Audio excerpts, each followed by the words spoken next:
Silk സ്മിതയുടെ മരണത്തെക്കുറിച്ച് പല കഥകളും പുറത്തു വന്നിട്ടുണ്ട്.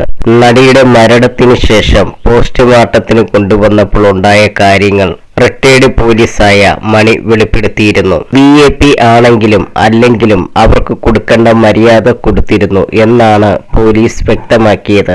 എന്നാൽ മരിച്ചതിനു ശേഷം കടുത്ത അപമാനങ്ങൾ സിൽക്ക് സ്മിതയ്ക്ക് നേരിടേണ്ടി വന്നിരുന്നു എന്ന് പറയുകയാണ് മാധ്യമപ്രവർത്തകനായ സമിത ജോസഫ്. ഒരു തുണി പോലും ഉടുപ്പിക്കാതെ നഗ്നയായി സിൽക്കിനെ നാട്ടുകാർക്ക് തൊടാനുള്ള അവസരം പോലും ഏർപ്പെടുത്തി കൊടുത്തിരുന്നു. നടി മരിച്ചെന്ന വാർത്ത കേട്ടതു മുതൽ അവരുടെ വീട്ടിലും ആശുപത്രിയിലുമൊക്കെ താൻ നേരിട്ട് പോയി കണ്ട അനുഭവങ്ങളാണ് തമിഴിലെ ഒരു യൂട്യൂബ് ചാനലിന് നൽകിയ അഭിമുഖത്തിലൂടെ സബിത വ്യക്തമാക്കിയിരിക്കുന്നത്. സിൽക്ക് സ്മിത ആത്മഹത്യ ചെയ്തു എന്ന് അറിഞ്ഞ് ഞാൻ അവിടെ വീട്ടിലെത്തിയിരുന്നു. സാരിയിലാണ് തൂങ്ങിയത് എന്ന് പറയുന്നു. പക്ഷെ ആ സമയത്തും അവരുടെ മുഖം അത്രയും സുന്ദരമായിരുന്നു. അങ്ങനെ മരിക്കുന്നവരുടെ നാക്ക് പുറത്തു വരികയൊക്കെ ചെയ്യും. അതുപോലൊരു ലക്ഷണവും സിൽക്കിന്റെ മുഖത്തുണ്ടായില്ല.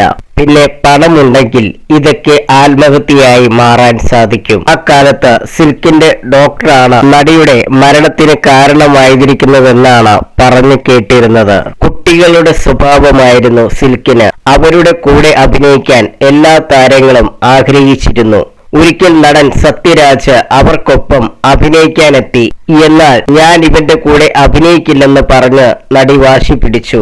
അതെന്താ കാരണമെന്ന് ചോദിച്ചപ്പോഴാണ് അദ്ദേഹത്തിന് ഭയങ്കര ഉയരമാണ്, അതുകൊണ്ട് ഞാൻ പുള്ളിക്കൊപ്പം അഭിനയിക്കില്ലെന്ന് സിൽക്ക് പറഞ്ഞത്. പിന്നീട് സംവിധായകനാണ് അവർ വലിയ നടനാണെന്നൊക്കെ പറഞ്ഞ് മനസ്സിലാക്കിയത്.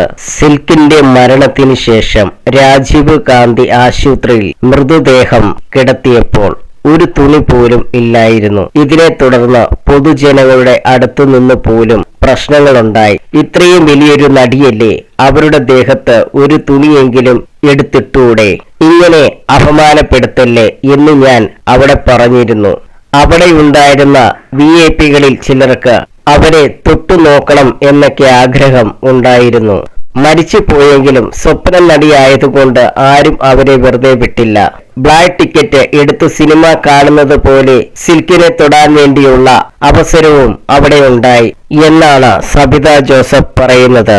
1996 36-ാമത്തെ വയസ്സിൽ സിൽക്ക് സ്മിത ആത്മഹത്യ ചെയ്യുന്നത് നടിയുടെ കൊലപാതകമാണെന്നും അവരെ ചതിച്ചതാണെന്നും തുടങ്ങി ആ കാലത്ത് വലിയ കോളിളക്കങ്ങൾ സംഭവിച്ചിരുന്നു. കടുത്ത വിഷാദത്തിലായിരുന്ന സിൽക്കിനെ ചികിത്സിച്ചിരുന്ന ഡോക്ടറുടെ മകനുമായി നടി ഇഷ്ടത്തിലായെന്നും ഈ ബന്ധം ഇഷ്ടപ്പെടാത്ത ഡോക്ടർ മകനെ എതിർത്തുവെന്നും കഥകൾ.